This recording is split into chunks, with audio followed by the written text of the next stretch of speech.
All right, my friends, welcome to step 7. So you are doing amazing on this journey. I trust that you are continuing to ask yourself big questions. I trust that you're taking the things that we're talking about and actually implementing them into your business. So here's a couple questions for you. What are you avoiding? Are there some things you're avoiding yet you know that you just need to go implement? You know you need to take action on. What are some things you're not doing yet you know you should be doing? So here's one of the things that I wanted to give you today was there's an amazing coaching model called the GROW model. And what I love about this model is that's a simple coaching model that you can use with yourself. And now that you know what I'm doing, you'll notice I use it with my clients a lot. So the GROW model, right, stands for GROW, and the G is the goal. So here's how I would use this in a coaching conversation. So I would say, all right, what was your goal, let's say for the last 7 days? And if someone said, my goal was to take 10 listings, I would say, perfect. And what was the reality? What did we actually accomplish? And they said, well, my goal was 10. I actually took 8. Then I go, perfect. So this next week, what are the options? What are we going to do different moving forward? So we would go into the O, which is options. And I would say, instead of worrying about the perfect option, just take a moment and just do a little brain dump, right? Just throw out there, what are the 5 or 6 different things we could do? What are the 5 or 6 different options we could do to get us to the goal next week that we didn't hit this week? So that's when they would go, well, I could call more for sale by owners, or I could drop off more packets. I could reach out to my database, whatever it is. We just want to brainstorm several of those options. Then we're going to go to W, and we're going to choose one of those options and turn into the way. So you got the goal, right? Then what was the reality, right? The goal was I wanted to take 10. The reality was I took 8. Then we brainstorm a bunch of options, and then from those options, we choose one, which is going to be the way. And you can go implement that one way to get to your goal. So one of the things I love about the GROW model is it's simple. You can use it in lots of different aspects of your life, and it's a good way to, I can coach you or you can coach yourself. So I trust you're implementing that focus model when you think about your follow-up, right? It's fast, it's overly simple, it's consistent. You're using automation, and you're setting up next touch every single time. So, right, use that for your follow-up. They say that 60% of your business is probably in the follow-up, so you've got to follow up at a really high level. So today, as we jump into this, I want to go over something that a lot of people underestimate. They underestimate the power of their words. They underestimate the power of the language that they're using with themselves and with their customers. So, it's been said the most powerful conversation is the one that you're going to have with yourself. What are the words you're using? See, I know that if I go, if I say, I'm tired, I'm tired, I'm tired, I'm tired, I'm tired, if I keep saying things like that, I'm actually going to start to feel tired because my body knows what that word means, right? Where on the other side, if I say, I'm excited, I'm excited, I'm excited, I'm excited, my body's literally going to start feeling excited because my mind knows what each word means. So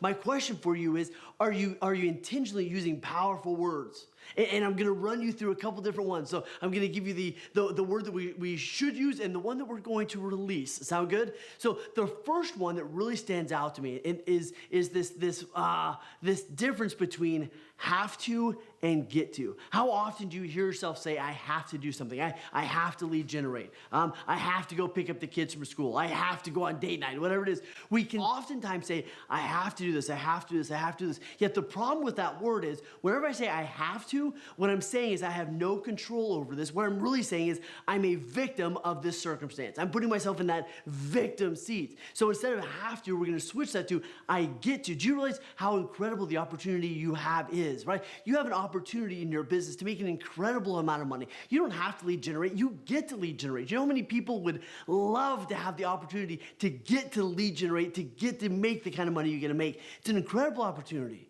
And yet this really hit me years ago when my youngest daughter was about 3-4 months old, and I remember I was traveling a ton at the time, and there was one night that I got in late, landed late, got to bed late, only had a couple hours to sleep before I was going to have to get up and go back to work. And I'm laying in bed, I'm sound asleep, and in the middle of the night, she wakes me up, right? She starts crying. And I remember laying in bed going, I got to get up. I have to get up and go take care of her. And then I had my ninja training kicked in at that moment, and what I realized was I needed to reframe that story because I didn't want to feel that way. So I'm laying in bed, and then all of a sudden it hit me. A friend of mine not that long ago had his daughter at about 8 months old pass away from SIDS, right? In the middle of the night, she just stopped breathing. And I remember the pain that he went through losing his daughter. And as I'm laying in bed, it just hits me. What I realize is I don't have to get up. I get to get up. And my friend would have done anything. He would do anything to be woken up by his daughter in the middle of the night. And I'm laying there going, man, I don't have to get up. I get to get up and go get my daughter and hold her. And her crying in the middle of the night is just a reminder that she's still here. So I want you to ask yourself, where in your life can you go from have to I get to? You know, think about this when you pick the kids up for school. Do you go, I had to come pick you up? Or do you get to go pick them up? This little shift will change your life. So that little shift of have to get to. All right, here's the second words that I'd love for you to swap out. I should. How often do you hear yourself say, I should, or I should have? You hear people say all the time, right? I should do this, I should have done this, I should do this. And what it is, if you use I should all the time, you end up living an I should have kind of life, right? You end up having a shouldy life. So instead of saying I should, I want you to speak with some certainty. The most successful people I know have a sense of certainty about them, right?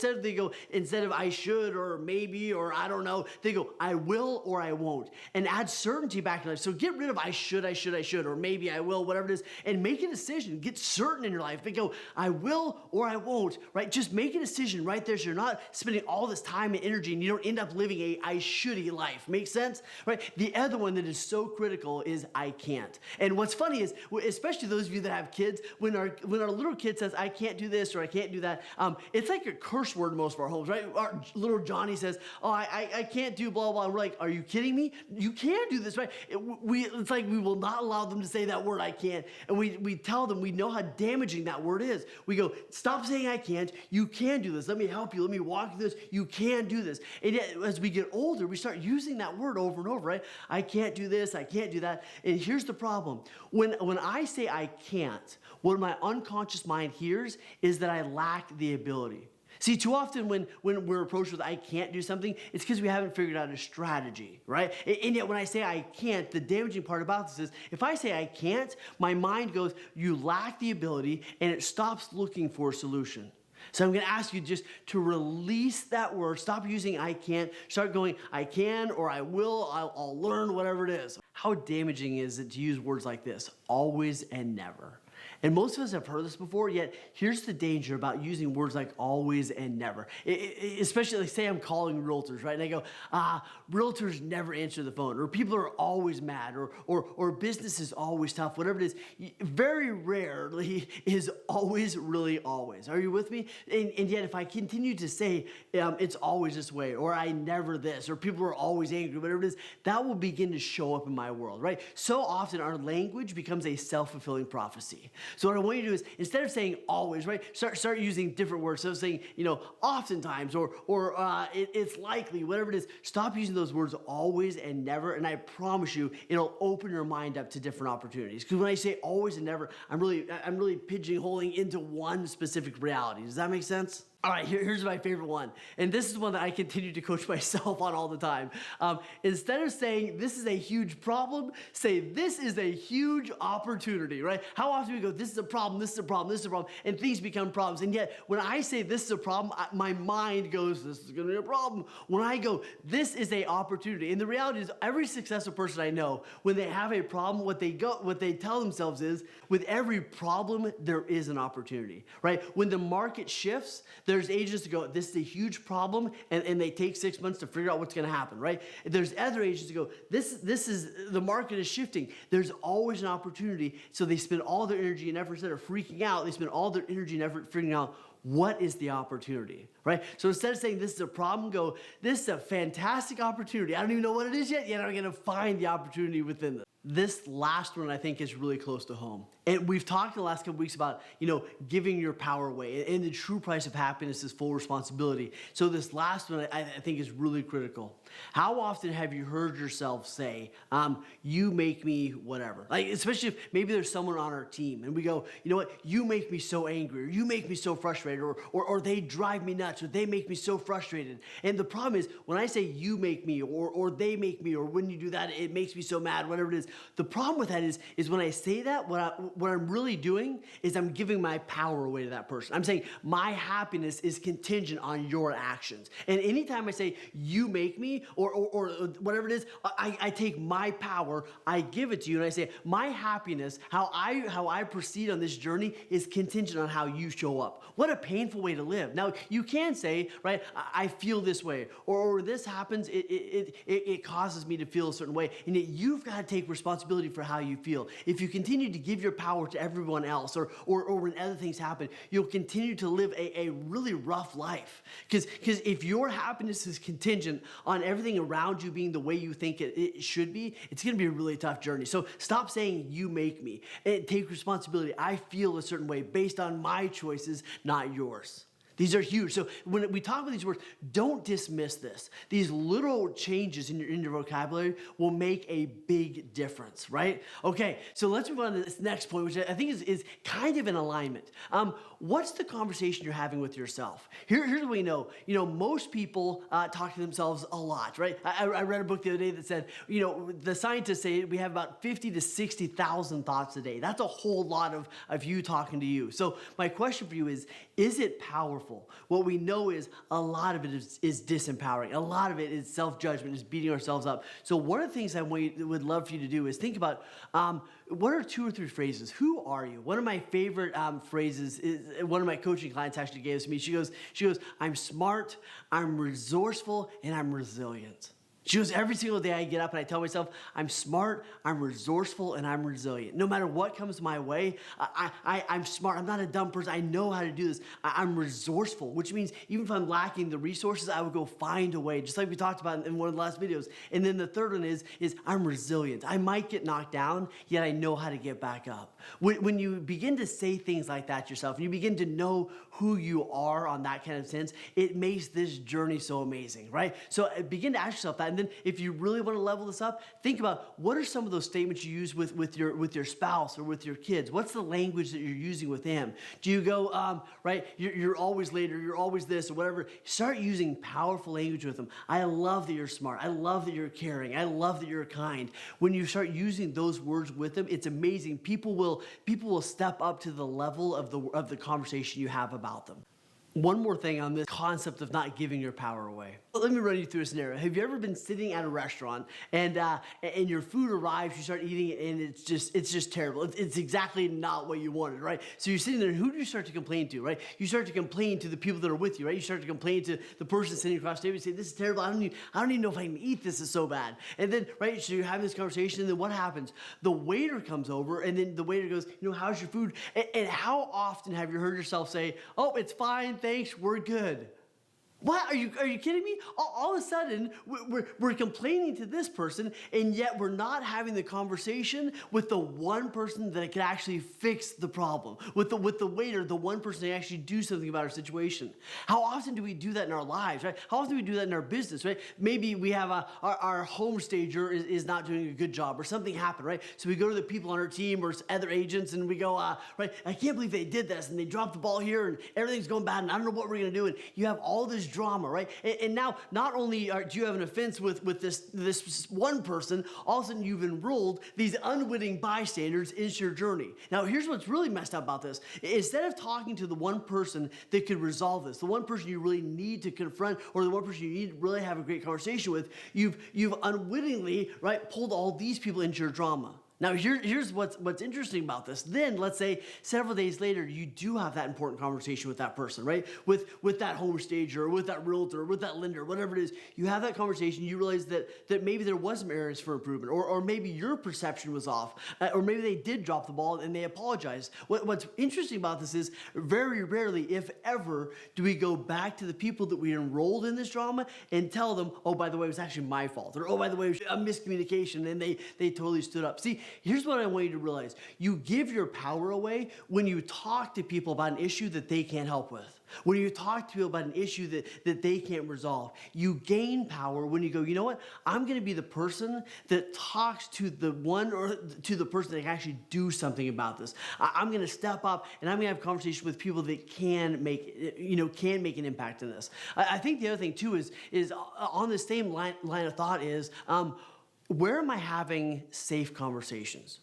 So where am I not having the conversations I really should have? How often have you ever had this happen? I remember a coach walking me through this scenario once, and he goes, how often maybe you're on a coaching call, or maybe you're talking to someone, and then you walk away from that conversation, you go, man alive, they keep doing that, they're not gonna work, right? And they're gonna fail, something's not gonna happen. And you ask yourself, why would you have that conversation about someone instead of having it with someone?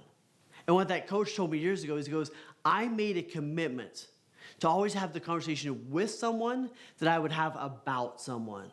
I'll tell you what, you start doing that, and your sense of self-worth rises because you're having a conversation with the people you need to have them. Your integrity really rises, doesn't it? So if I'm talking to someone and they go, I'm going to do this, this, and this, and if in the back of my mind I go, man, that's never going to work, right? Or there's a big flaw in that plan.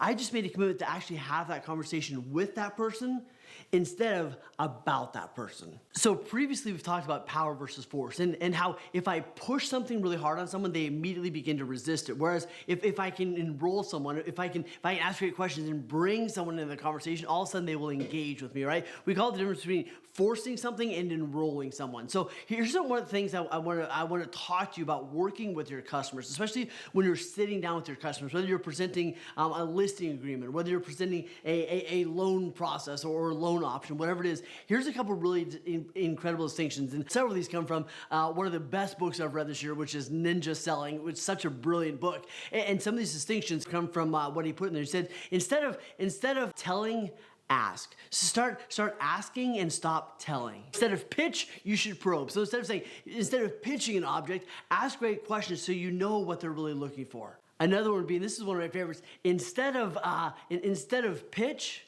present. So one of my favorite things about this is, so instead of pitching something, right, ask great questions and bring them into the conversation. So one of my favorite analogies for this was, and actually Kevin Nations gave this to me in a class a little while, and he goes, the analogy of two people kissing, right? And he goes, when you go to kiss someone, you don't go all the way right off the bat, right? What do, right? You lean in, and then hopefully they lean in a little bit, and then maybe you kiss. You don't go all the way in the beginning, right? It's just like the movie Hitch, right? You don't go all the way. You got to let them come in a little bit. So that's the same thing in sales. It's the same thing when we're presenting something, right? When I sit down with the customer, one of the things we're going to go is what are you looking for? And then they're going to go, I'm looking for this and this. And then I'm going to say, well, I may be able to help with this. What would this maybe look like, right? And I'm going to present it in such a way that I'm asking questions, and I'm presenting something. I'm not just selling. I'm not just pushing something on them. I'm asking great questions. I'm leaning in a little bit, which will cause them to lean in a little bit, and then we can make out and make it a great day. So stop selling, start solving. Stop pushing your answers on sometimes I think because we are brilliant, because we are really good at what we do, we present our products in such a strong way, people immediately begin to resist us. So instead of just pushing things on people, present, ask great questions, enroll them, and invite them into the conversation, and then you can go anywhere with it. So here's the next piece of this. The next piece, and we've talked about this throughout this yet, I want to give you some really tactical tools. What are you implementing? Are you implementing the things that we're talking about here? So one of the things that I think we struggle with, especially when you watch a course like this or you go to take a class or whatever it is how do I deal with the fire hose of information? You've got all this information coming at us, and yet what happens oftentimes is we have all this amazing information coming at us. We have 1,000 different ahas. We go, there's 30 things that I want to implement in my business, and what happens is we go into overwhelm. We have all these things that we want to do, and then all of a sudden we end up not doing anything. Have you ever had that happen? You take this amazing class, and then 6 months later you realize you haven't implemented anything. So here I'm going to give you a couple strategies to make sure that you go and get stuff implemented into your business. So one of the most powerful things you can do is, first off, make a safe list. And here's what I mean by a safe list. Take all the stuff, all the ahas, all the things you want to do, all the ideas. I need to build a packet around this. I need to build a PowerPoint. I should upgrade this in my life, whatever it is. Take all that stuff and do a mind dump, right? Get it all out of your mind and put it in a safe place. And here's why I say a safe place. It's critical that you put it somewhere that you know and that you can trust, right? So writing it down on random sticky notes all over your office is not a safe place.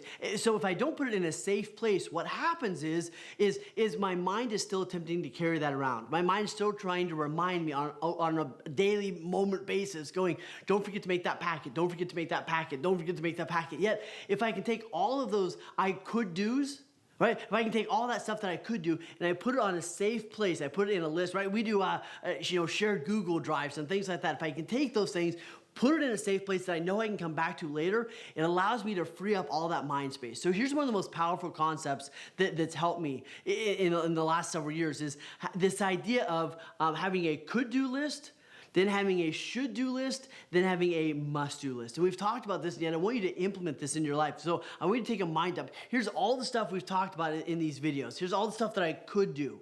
And then from that could-do list, I'm gonna move some of those things to the I should-do list. Then I'm gonna have, right, could-do, I'm gonna cut that in half, right? And then I have some should-do stuff. And then from that should-do list, I'm only going to allow myself to take 2 or 3 things at a time and put them on the must-do list. And that's how you start getting stuff implemented into your business. You go, here's all the stuff I could do, here's the stuff I really should do, here are the 2 or 3 things I must do first. Does this make sense? And start implementing those must-dos, then you can go back to the should-do list and get things done one at a time. We underestimate the power of doing things slow and steady, right? Someone said one time, they go, no hurry, no rest. They go, I don't rush to the point that I mess stuff up, and yet I never rest. I never pause. I don't stop. It's just like the compound effect, right? From Darren Hardy years ago. He talks about how the brilliance is in doing one thing right at a time and not stopping. The things compound over time when you put, it's like a brick wall, right? You just put one brick in place. You got to make sure that brick is in the right place and it's set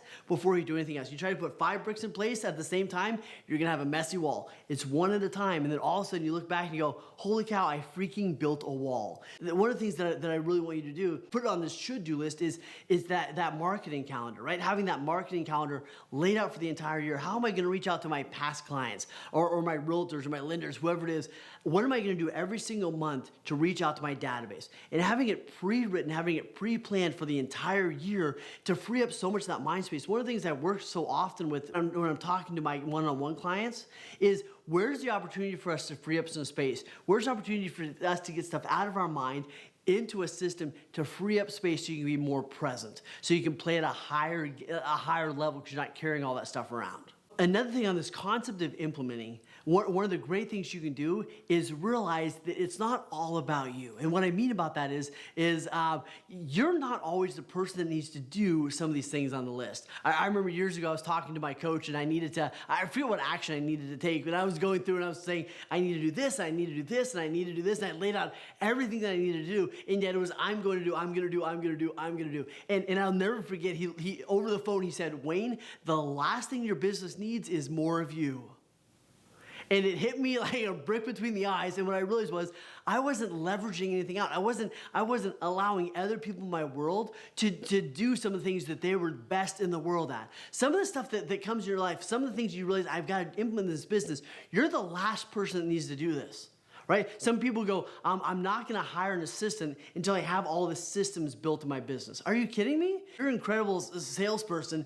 You're probably not the best person to build systems. Now, that's not an excuse to not have systems. It just means that your job is to do your 20%. Do what you're best in the world at. Make a ton of money so then you can hire people that are the best in the world at the things you're not. Right? My assistant is incredible about building systems. She's incredible about then running those systems. I'll tell you what, that is not me. So when I talk to people and they go, I need to build all these systems, and then I'll get some leverage, then I'll hire some help, then I'll get an assistant. One of my questions for them is are you really the person who should be building the systems in the first place? Right? Because if you hire the right person, you can bring them in and say, here's my idea, here's what I need to do, and they'll go and build that system. They'll go and figure that out. And we were talking about this just a couple days ago, talking about how, when I look at a project, and some of these things you've written down, you got all these could do's, and then you got the should do's, and when I look at this list of things that we need to do, imagine it this way. Let's say every project has 10 steps.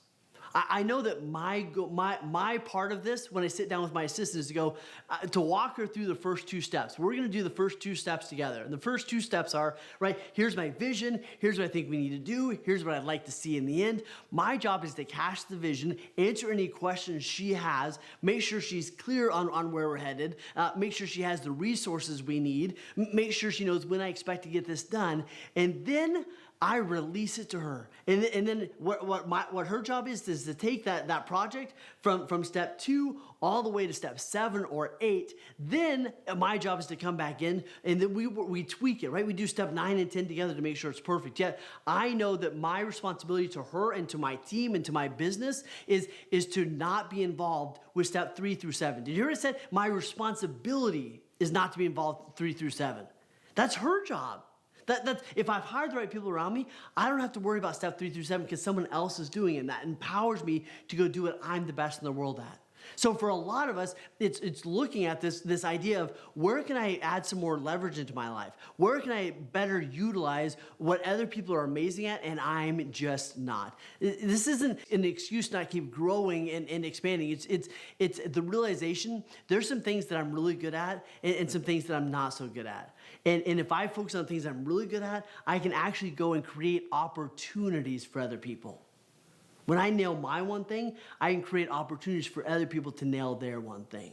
So I think this leverage and implementation piece ties into a whole nother aspect of our life, right? Like the quality of life you want to have. One of the things, like even as we're sitting here and I'm doing my vlogs and we're building these videos and we're putting out products, I'm not doing everything. I'm not the one building the website. I'm not the one editing all these videos. I have an amazing team that's editing the videos and putting this stuff out there and doing the marketing, things like that, so that I can go home at the end of the day, so that I can do all this other stuff. There's some people out there that are doing similar things, and there's one guy I know out there, he does a lot of vlogs, and yet it takes him 12 hours a day to do the videos, right, to make the video, and then he spends another 8-9 hours every single day editing, which equals, in my perception, no life, right? It's not the quality of life I want to have. So if I want to have an incredible quality of life, if I want to go home and be a great dad, if I want to go home and be present with my family, it requires me, it's a requirement to leverage things out, to bring people into my world that are better at those things than I am. And by the way,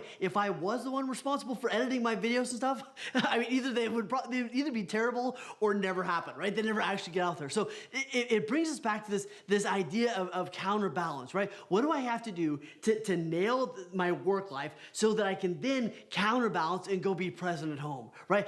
I want you to think about, how do I nail this work piece? How do I just play all in, nail my 20%, do the most important stuff throughout my work day so that at the end of the day, I can turn that off and I can go home and I can be present with the ones that I love. I can be the dad and the husband that I choose to be, right? And it requires that counterbalance. It requires giving some of this stuff away. It requires thinking about, not only how do I show up at work, being thoughtful, being present and intentional on how am I going to show up at home. Right? You've got to be aware of these two aspects of your life and figure out what's the life that I truly want to have. What's the quality of life that I truly desire. So bringing leverage in, being intentional, writing things down, prioritizing, and nailing your 20% is going to make all the difference in the world. So here's the reality of all this. Here's what's so critical. Highly successful people are committed to the simple daily habits that automatically lead to success.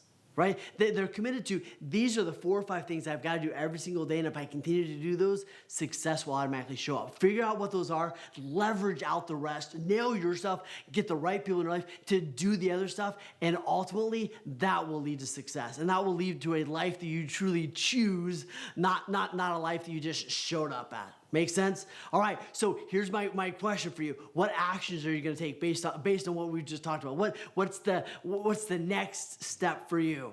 What are you going to do between today and next week? We know that if nothing changes, nothing changes. All right, my friends, stay with me on this journey. We got one more step. I look forward to seeing you on step 8.